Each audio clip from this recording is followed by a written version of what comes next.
عمران سے چپ رہنا محال ہو گیا تھا۔ صرف 5 منٹ عمران صاحب، پھر آپ کو اجازت ہوگی کہ آپ اپنی بہن کو لے جا سکیں، پہلے کھانا کھا لیں۔ تم نے کہا تھا میرے آتے ہی تم سمیرا کو ان کے حوالے کر دو گے، اب اپنی بات سے مکر کیوں رہے ہو؟ وہ اپنے آنسو روکے بغیر غصے سے اس پہ چلائی تھی۔ نہیں مکر رہا میں اپنی بات سے زوجہ محترمہ، یہ تو میرے محسن ہیں، ان سے تمہیں دھوکہ کر بھی نہیں سکتا۔ آپ ریلیکس ہو کر بیٹھیں، بس 5 منٹ اور۔ اس کی بات مکمل ہوتے ہی شیرداد نے کھانا لگ جانے کی اطلاع دی۔ اس نے سر ہلا کر شیرداد کو وہاں سے ہٹنے کا حکم دے دیا اور پھر انہیں اٹھنے کا کہا۔ عمران تو اٹھ کھڑا ہوا لیکن وہ ڈھیٹ بنی وہیں بیٹھی رہی۔ لگتا ہے تمہیں منتیں کروانا اچھا لگتا ہے۔ اس نے خود ہاتھ بڑھا کر اسے اٹھانا چاہا تھا، جس پہ مجبوراً اسے وہ جگہ چھوڑنی پڑی۔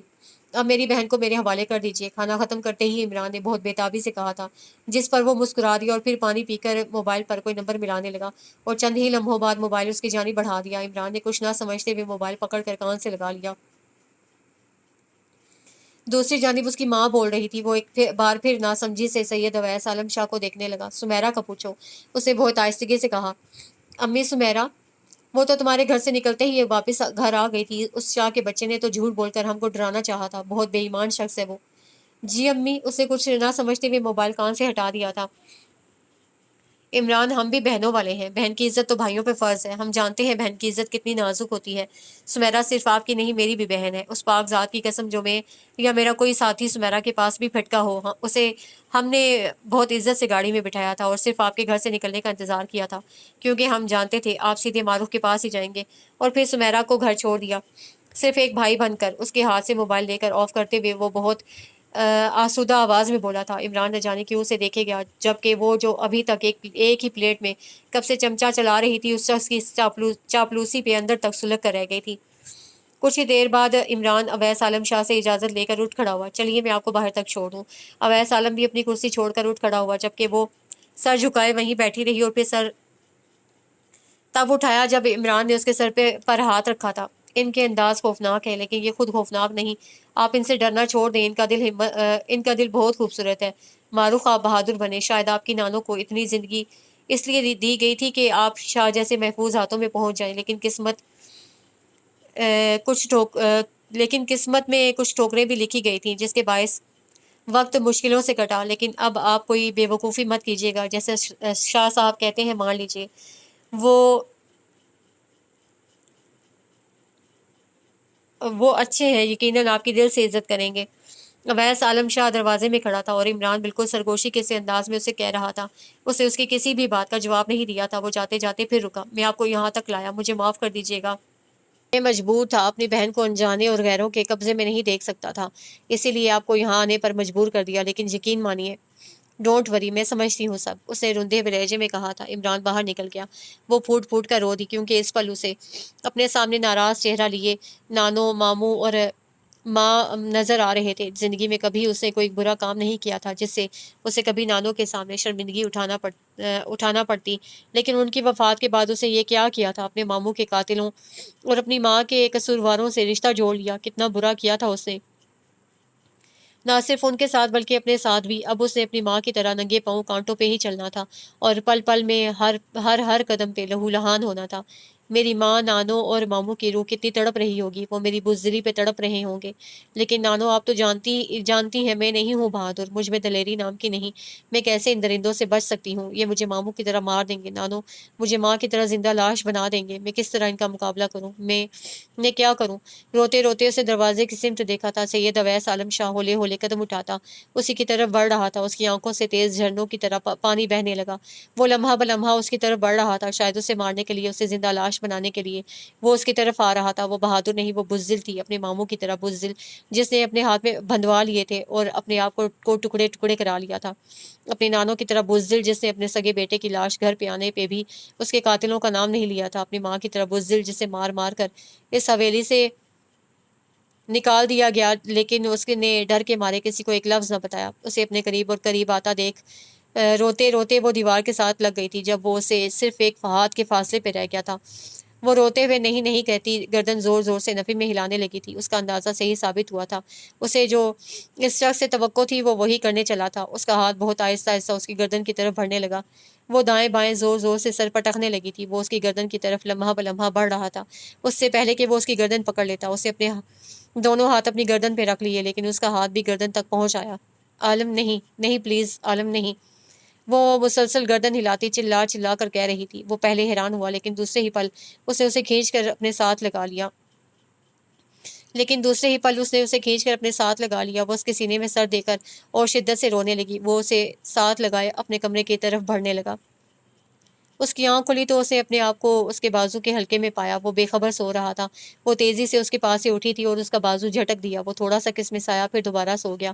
وہ وحشت کے سے انداز میں سامنے لگے آئینے میں اپنے آپ کو دیکھنے لگی تھی۔ رات کو اپنے تمام حقوق و فرائض پورے کر چکا تھا۔ اس کے احتجاج کرنے کے باوجود اسے سامنے لگے شیشے میں اپنا آپ بہت بدصورت دکھائی دے رہا تھا۔ وہ ہونٹ کاٹتی تیزی سے باتھ روم میں گھس گئی۔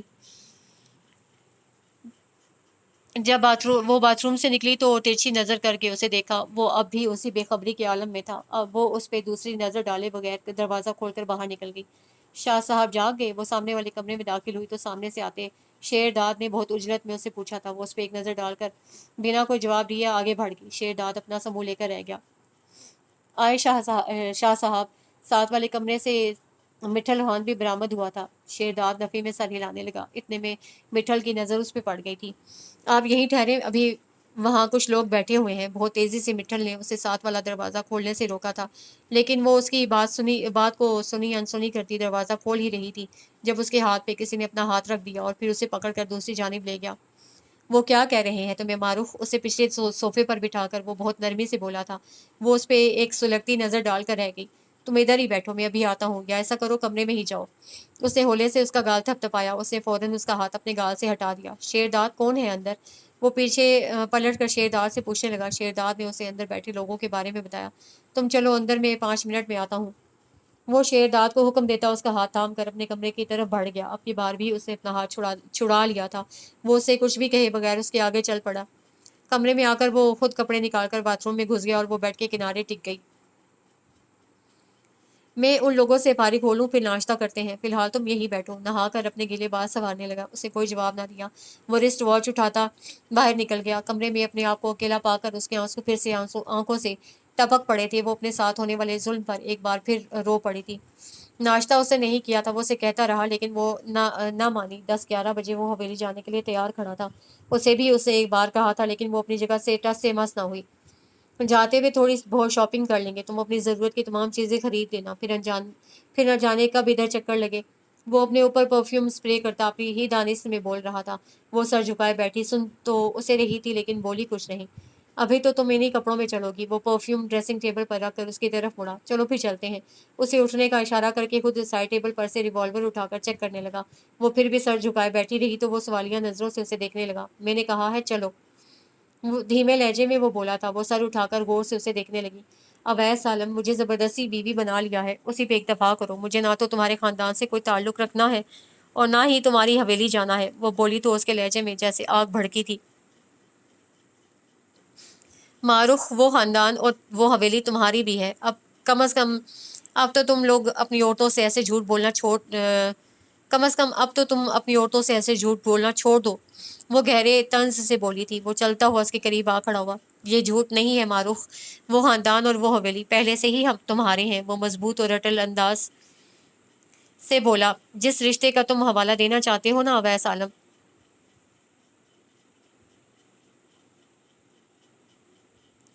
اویس عالم شاہ، اس رشتے سے نفرت ہے مجھے، خاندان اور اس حویلی سے نفرت ہے مجھے۔ شدت جذبات سے اس کے چہرے کی رنگت تمتما اٹھی تھی۔ اس کی شفاف آنکھوں کی رنگت بھی بدل کر رہ گئی۔ اگر مجھے بیوی بنا کر رکھنا چاہتے ہو تو میں اسی گھر میں رہ لوں گی، اور اگر حویلی جانے کا کہا تو ہو سکتا ہے میری لاش تم لے کر جاؤ، کیونکہ میں نے موت سے ڈرنا چھوڑ دیا ہے اویس عالم۔ اسے ایک ایک لفظ چبا چبا کر ادا کیا تھا۔ سید اویس عالم شاہ لب بھینچے اسے دیکھے گیا۔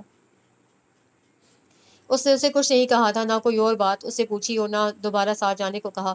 بس شام کو اپنے آنے کا بتا کر وہ چلا گیا تھا۔ شاید وہ دونوں ساتھی بھی اس کے ساتھ چلے گئے تھے، اس لیے باہر سے کسی قسم کی آواز نہ آئی۔ وہ سارا دن کمرے میں ہی پڑی رہی، نہ کھانا کھایا اور نہ پانی پیا۔ کمرے میں پڑے پڑے ہی دن گزار دیا۔ رات کے 8:30 بجے اس کی جیپ کا ہارن بجا تھا اور پھر گھر میں آوازیں ابھرنے لگیں۔ آوازیں وہی جانی پہچانی تھیں لیکن ان میں ایک آواز ایسی بھی تھی جو اسے اجنبی لگی۔ شیرداد، گھر کی ساری لائٹیں جلا دو، ہر طرف اندھیرا ہو رہا ہے۔ وہ بولتے ہوئے دروازہ دھکیل کر اندر آ گیا تھا۔ اس کمرے کی لائٹ بھی بجھی دیکھی تو ہاتھ مار کر بٹن آن کر دیا۔ اسے جس طرح چھوڑ کر گیا تھا وہ ویسی ہی حالت میں پڑی تھی۔ اسے صبح والے ہی انداز میں پڑے دیکھ کر وہ کچھ بولتے بولتے رہ گیا۔ السلام علیکم، کیسی ہو؟ مسکراتے ہوئے اپنے کندھے پہ بڑی شال اتاری تھی اس نے۔ اس کی کسی بھی بات کا جواب نہیں دیا۔ اس اپنے سلام اور سوال کا جواب نہ پا کر اس کے لبوں کی مسکراہٹ گہری ہو گئی تھی۔ کیا صبح سے ایسے ہی بیٹھی ہو؟ وہ بھی آہستہ سے اس کے پاس بیٹھ گیا۔ وہ پھر بھی کچھ نہیں بولی۔ دروازے پہ دستک ہوئی تو وہ ذرا پیچھے ہٹ کر بیٹھ گیا۔ سلام بی بی۔ اندر آنے والی وہی اجنبی آواز والی تھی۔ اس کے سلام کا جواب بھی اسے نہیں دیا۔ وہ ان دونوں کے سامنے کھانا رکھ کر چلی گئی تو اب کی بار وہ سوالیہ نظروں سے اسے دیکھنے لگی۔ تمہارے لیے ملازمہ لایا ہوں حویلی سے، اسے مسکرا کر اطلاع دی۔ مجھے نہیں چاہیے، تم اسے صبح واپس چھوڑ آنا۔ کیا؟ وہ بھویں اچکا کر اسے دیکھنے لگا۔ حویلی سے آئی کوئی بھی چیز مجھے نہیں چاہیے۔ میں تمہیں صبح بھی کہہ چکی ہوں کہ اس حویلی سے میں کوئی تعلق نہیں رکھنا چاہتی، تم اسے واپس چھوڑاؤ۔ یہ یہاں کام کرنے آئی ہے، تمہیں کون سا کچھ کہے گی؟ میرے ہاتھ سلامت ہے، میں کر لوں گی کام۔ اس پہ غصہ طاری تھا۔ چلو جیسے تمہاری مرضی، اگر چاہو تو میں شیرداد کو کہہ کر صبح یہیں آس پاس سے کسی ملازمہ کا انتظام کر دوں گا۔ اسے ایک اور مصالحت کی راہ نکالی۔ نہیں، مجھے کوئی ملازمہ نہیں چاہیے۔ وہ گہرا سانس لے کر رہ گیا اور پھر کھانے کی ٹیبل اپنی طرف کھینچ لی۔ تم نے دن کو بھی کچھ نہ کھایا ہوگا، حالانکہ مٹھل کھانا تیار کر کے گیا تھا۔ اب جلدی سے ہاتھ دھو کر کھانا کھا لو کیونکہ مجھے بھی سخت بھوک لگی ہے۔ وہ ہاتھ مسلتا ہوا بولا۔ یہ کھانا کہاں سے لے کر آئے ہو؟ اطمینان رکھو، یہ کھانا حویلی کا نہیں ہے، راستے سے پیک کر آیا تھا۔ اس نے بمشکل اپنی ہنسی کو لبوں میں دبایا تھا۔ وہ مطمئن تو نہ ہوئی لیکن ہاتھ دھونے ضرور چلتی۔ اگلے دن وہ ساتھ لائی عورت کو واپس چھوڑ آیا تھا۔ شام ہی کو لوٹا تھا اور آتے ہی اسے شاپنگ کے لیے چلنے کو کہا کیونکہ ابھی تک وہ انہی کپڑوں میں ملبوس تھی جو وہ پہلے دن اسے زیب تن کیے ہوئے تھے۔ صبح گاؤں جانے سے پہلے وہ اس کے لیے کچھ خریداری خود کر کے لایا تھا لیکن اس نے ان چیزوں کو آنکھ اٹھا کر نہ دیکھا تھا۔ اسے غصہ تو بہت آیا لیکن اس کی اس بے جا ضد پہ کچھ بول نہ سکا۔ اب بھی اسے چلنے کو کہا تو نفی میں سر ہلانے لگی۔ میں نے کیا کہا ہے تم سے، سنا نہیں تم نے؟ وہ صبح اپنا غصہ کنٹرول کر گیا تھا لیکن اس وقت وہ سخت مشتعل ہو گیا تھا۔ ہاں سنا ہے، نہیں جانا میں نے تمہارے ساتھ کہیں بھی، جواباً وہ بھی چلائی تھی۔ یہ بے جا ضدیں کرنا تم نے کہاں سے سیکھی ہیں؟ سخت مشتعل ہو کر اس نے پوچھا تھا۔ تم بھی تو فضول ضدیں ہی کرتے ہو، وہ بدتمیزی پہ اتر آئی تھی۔ یہ تم کیوں کرتی رہتی ہو؟ شوہر ہوں میں تمہارا، تھوڑی سی عزت کر لیا کرو۔ ہاں شوہر ہو لیکن میری مرضی کے تو نہیں۔ تو اپنی مرضی کو میری مرضی بنا لو، آپ کہا کرو مجھے، اور اٹھو، میرے پاس اتنا فضول وقت نہیں ہے کہ تمہاری منتیں کروں، میں آخری بار کہہ رہا ہوں۔ نتیجہ وہی تھا، وہ روتے ہوئے جا رہی تھی اور وہ مسکراتے ہوئے۔ اگلے دن وہ گاؤں گیا تو 2 دن تک واپس نہ آیا۔ اس نے اس کی غیر موجودگی محسوس ضرور کی لیکن فکر مند یا پریشان نہ ہوئی کیونکہ پہلے بھی تو اکیلی ہی رہتی آئی تھی۔ وہ نہیں آیا تھا تو اسے کوئی خاص فرق نہیں پڑا تھا لیکن اگلی رات کا نہ جانے کون سا پہر تھا جب وہ جھٹکے سے اٹھی، اندھیرے میں کسی کو ڈھونڈنے کی صحیح کرنے لگی۔ امی! اس کے لب ہولے ہولے پھڑپڑا رہے تھے۔ ابھی کچھ دیر قبل اس کی ماں اس کے کمرے میں آئی تھی۔ اس کی ماں کے پیچھے نانو اور ماموں بھی تھے۔ اس کی ماں اور ماموں دونوں مسکراتے ہوئے خوش دکھائی دے رہے تھے جبکہ نانو کچھ افسردہ دکھائی دے رہی تھی اور بار بار اس کے آنسو پہنچ رہی تھی۔ شاید وہ اس کے رونے سے ہی افسردہ تھی۔ ابھی کچھ دیر قبل وہ سب اس کے پاس تھے اور پھر اچانک غائب ہو گئے اور ان کے غائب ہوتے ہی وہ اٹھ کر انہیں ڈھونڈنے لگی تھی اور اب اپنا سر تھامے بیٹھی تھی۔ وہ ان کو بلانا چاہتی تھی اور اپنے ساتھ ہوا ظلم انہیں دکھانا چاہتی تھی۔ ان کے دشمنوں میں اس نے کس طرح رشتہ جوڑا ہے یہ مجبوری بھی بتانا چاہتی تھی۔ انہیں یہ بھی بتانا چاہتی تھی کہ وہ 19 سال بعد انہی کی طرح اس حویلی کے بادشاہوں کے ہاتھ لگ گئی تھی، لیکن وہ یہ سب کچھ انہیں کیسے بتاتی؟ وہ تینوں چلے گئے تھے، اس کے آنکھ کھولتے ہی وہ غائب ہو گئے تھے۔ وہ تو اب یہاں اکیلی بیٹھی تھی، بالکل اکیلی۔ اس کے پاس اس وقت نہ کوئی اپنا تھا اور نہ کوئی غیر۔ وہ حویلی کا حاکم سید زادہ جس نے نہ جانے اسے کون سی سزا دینے کی خاطر اس سے زبردستی بیاہ رچا لیا تھا، وہ بھی تو پچھلے 2 دنوں سے غائب تھا اور وہ اس وقت کسی اپنے کے پاس نہ ہونے کی وجہ سے ہی تو رو رہی تھی اور ٹوٹ ٹوٹ کر رو رہی تھی۔ روتے روتے اسے ساری رات بتا دی تھی۔ اسے ہوش فجر کی اذان کے وقت ہی آیا تھا۔ بعد میں وہ نماز پڑھ کر ان کے لیے کلام پاک پڑھنے لگی تھی، پھر وہ باہر نکل گئی۔ ابھی اسے گھر میں قدم میں داخل ہو کر سامنے والی روش پہ پہلا قدم ہی رکھا تھا جب وہ اسے اپنی جیپ کے ساتھ کھڑا کان سے موبائل لگائے کسی سے بات کرتا دکھائی دیا۔ چونکہ اس کی طرف اس کی پشت تھی اسی لیے وہ اسے دیکھ نہ سکا تھا۔ وہ موبائل بند کر کے گاڑی میں بیٹھنے ہی لگا تھا، جب اس کے پیچھے نظر پڑی تو وہ پورے کا پورا گھوم گیا۔ وہ آہستہ آہستہ چلتی باقی کا راستہ طے کرنے لگی۔ کہاں تھی تم؟ وہ اسے دیکھے بغیر اس کے پاس سے گزرنے لگی تھی۔ جب اسے لپکتے شولوں جیسے لہجے میں اسے دریافت کیا تھا، وہ اس کی بات کا جواب دیے بغیر آگے ایک ہی قدم بڑھی تھی کہ اس نے بہت غصے سے اس کی کلائی پکڑ لی۔ دن کے 2 بجے سے ڈھونڈ رہا ہوں تمہیں، بتاؤ کہاں تھی تم؟ اس کے بازو کو ایک جھٹکا دے کر جیسے وہ دھاڑا تھا، تمہارے تینوں آفیسز کے چکر لگا چکا ہوں، تمہیں تمہارے گھر میں بھی ڈھونڈا، مہوش اور سمیرا کے گھر بھی ڈھونڈ کے آیا، بتاؤ یہاں نہیں تھی تو پھر کہاں تھی؟ اسے ایک اور جھٹکا دیا، وہ کراہ کر رہ گئی۔ میں نے جو پوچھا ہے اس بات کا جواب دو، وہ اپنی خون برساتی آنکھیں اس کی آنکھوں میں ڈال کر پوچھ رہا تھا۔ اس کی سسکی نکل گئی۔ کہاں جا سکتی ہوں میں؟ اس کے آنسو ٹپک پڑے۔ یہی تو پوچھ رہا ہوں کہ کہاں گئی تھی؟ اس کے آنسوؤں پہ اسے مزید تیش آیا تھا۔ تمہیں کیا تکلیف ہے؟ میں کہیں بھی جاؤں؟ کانپتے لہجے میں وہ بولی تھی۔ تمہارے دشمنوں کے پاس تھی میں، جنہیں قتل کر کے بھی تم لوگوں کو چین نہیں آیا، جن کی روحوں کو تم اب بھی اذیتیں دیتے رہتے ہو۔ وہ روتے ہوئے چلا کر بولی تھی، نہ جانے کون سا ایسا ظلم کر دیا تھا میرے ماموں اور میری ماں نے کہ اب بھی تم لوگ ان کی روحوں کو چین سے نہیں رہنے دیتے، پل پل انہیں تکلیفیں اور اذیتیں دیتے رہنے کا سامان کرتے رہتے ہو۔ زمین پہ خدا بنے پھرتے ہو تم لوگ، نہ انہیں جینے دیا اور نہ ان کی اولاد کو۔ اس کے اس طرح چلانے پہ وہ جان گیا تھا کہ وہ کہاں تھی، اسی لیے گہرا سانس لے کر رہ گیا۔ 2 بجے وہ واپس لوٹا تھا اور گھر کو مکمل خالی پایا تھا۔ تب وہ اتنا پریشان نہیں ہوا تھا، لیکن جس وقت اسے سمیرا کے گھر فون کر کے پوچھا تو تب اسے واقعی پریشانی ہو گئی تھی۔ اس کے بعد اس نے اس کی دوسری دوست مہوش کے گھر نہ صرف فون کیا بلکہ وہاں گیا بھی۔ وہ وہاں سے نکل کر اس کی نانی کے گھر گیا تھا اور پھر وہاں سے ہر اس آفس میں جس میں وہ کام کرتی رہی تھی اسے صرف ایک چکر نہیں لگایا تھا بلکہ وہ ان جگہوں پر بار بار گیا تھا۔ آج وہ گاؤں سے اکیلا آیا تھا، شیرداد اور مٹل خان اس کے ساتھ نہ تھے۔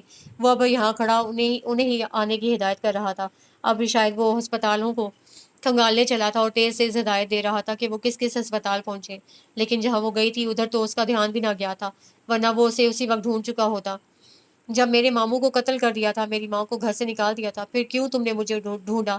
کیوں مجھے اپنا ہی گھر چھوڑنے پہ مجبور کیا؟ کون سے خون کا قرضہ چڑھا ہے مجھ پہ کہ زبردستی مجھ سے نکاح کر کے اپنا قیدی بنا لیا مجھے؟ کون سا بدلہ رہ گیا ہے میری جان پہ؟ اویس عالم، اب کون سا مجھ پہ ظلم کر کے میرے بڑوں کی روح کو تڑپانا چاہتے ہو تم؟ روتے روتے وہ وہیں نیچے بیٹھ گئی۔ وہ اس تمام وقت میں لب بھینچے کھڑا رہا تھا۔ وہ گھٹنوں میں سر دے کر پھوٹ پھوٹ کر رو رہی تھی اور وہ اس کے سر پہ کھڑا ایک لفظ تک نہ بول سکا۔ جب وہ اچھی طرح رو چکی تو اس نے ہاتھ بڑھا کر اسے اٹھا دیا اور اپنے ہاتھوں سے اس کی آنکھیں صاف کر کے اسے اندر لے گیا۔ معروف، کیا تمہارے ننیال میں تمہارے کوئی اور رشتے دار ہیں؟ صبح وہ ناشتے کی ٹیبل کے پاس بیٹھا اس سے پوچھ رہا تھا۔ اسے چائے پیتے ہوئے نفی میں سر ہلا دیا۔ تمہاری نانوں کے کوئی رشتے دار؟ نہیں، کوئی نہیں ہے۔ نانوں بھی شاید اپنے والدین کی اکلوتی اولاد تھیں اور ان کے رشتے دار تو بہت پہلے ہی مر گئے ہوں گے۔ میں نے اپنے ہوش میں کبھی ان کے رشتے داروں کو گھر آتے نہیں دیکھا سوائے ماموں کے دوستوں کے۔ اب کی بار اس نے جواب دیا تھا۔ وہ ایک دم سے کھل اٹھا۔ تو پھر تمہارے ماموں کی وفات کے بعد تم لوگوں کے اخراجات کون اٹھاتا رہا ہے؟ ماموں کی اپنی 2-3 دکانیں تھیں جو نانوں نے بعد میں کرائے پر چڑھا دیں۔ نانوں خود بھی کپڑے سی پرو لیتی تھیں، پھر میں بڑی ہو گئی، پہلے ٹیوشنز پڑھا کر اپنے اور اپنی پڑھائی کے اخراجات اٹھائے اور پھر تعلیم جاری رکھنے کے ساتھ ساتھ ایک دوست کے توسط سے جاب بھی مل گئی۔ حالانکہ ماموں کے دوست ہمارا خرچہ اٹھانا چاہتے تھے، انہوں نے کافی حد تک دوستی کا حق نبھایا بھی، لیکن نانوں بہت خوددار تھیں۔ انہوں نے کسی سے احسان لینے سے بہتر اپنے دس بازو پہ بھروسہ کیا اور اسی طرح ہماری اچھی بری گزر بسر ہونے لگی۔ شاید اس پل وہ یہ بھول چکی تھی کہ جسے وہ یہ سب بتا رہی ہے وہ حویلی کا سپوت ہے۔ یقیناً وہ اس کی باتوں میں پھنسی جا رہی تھی۔ ایک بات پوچھوں؟ اسے سر ہلا دیا۔ تم نے کبھی اپنی زندگی میں باپ کی کمی محسوس کی؟ بہت ڈرتے ڈرتے جیسے اسے یہ سوال مکمل کیا تھا اور وہ دیکھ سکتا تھا ایک لمحے کے اندر اندر اس کے چہرے کی رنگت متغیر ہوئی اور وہ جان گیا تھا کہ اس کے چہرے کی رنگت اس وقت ایسی ہوتی ہے جب وہ شدید غصے میں آتی ہے، اور شاید اسی لیے وہ خاموش رہی تھی۔ تم نے جواب نہیں دیا؟ اس کے پھر پوچھنے پہ وہ سر اٹھا کر اسے دیکھنے لگی۔ نہیں، نہ تو کبھی مجھے باپ کی کمی محسوس ہوئی اور نہ ہی تمہارے جیسے شوہر کی۔ وہ بولی تو اس کا ایک ایک لفظ سچ تھا۔ وہ اٹھ کر برتن سمیٹنے لگی جبکہ وہ اسے دیکھے گیا۔ اگلے دن جب وہ گاؤں جانے کے لیے تیار ہو رہا تھا وہ اس کے پاس چلی آئی۔ شام کو آؤ گے؟ کیوں؟ وہ چونک کر اسے دیکھنے لگا تھا، کیونکہ اس سے پہلے تو کبھی اسے اس طرح نہیں پوچھا تھا۔ وہ اپنی پشاوری چپل کا اسٹریپ بند کرنا بھول گیا۔ مجھے کچھ شاپنگ کرنی ہے۔ وہ بے ہوش ہوتے ہوتے بچا۔ اسے لگا جیسے اسے کچھ غلط سن لیا ہو۔ کیا کہا تم نے؟ اسے جیسے پھر سے سن ہو کر یقین کرنا چاہا تھا۔ آیا پہلے اس نے کچھ غلط تو نہیں سن لیا؟ مجھے کچھ شاپنگ کرنی ہے، اگر تم شام کو آ جاؤ تو ابھی بازار چلتے ہیں۔ اسے تیزی سے اس کی بات کاٹ کر کہا تھا۔ نہیں، ہاں تمہارا وقت ضائع ہوگا، تم گاؤں سے ہو آؤ، اگر شام کو نہ آ سکو تو کل آ جانا، میں کل خریداری کر لوں گی۔ اس کا جواب نہ صرف غیر متوقع تھا بلکہ اس کے لیے تو وہ واقعی بے ہوش ہونے کا مقام تھا۔ اس میں وقت ضائع ہونے والی کون سی بات ہے؟ ہم ابھی چلتے ہیں۔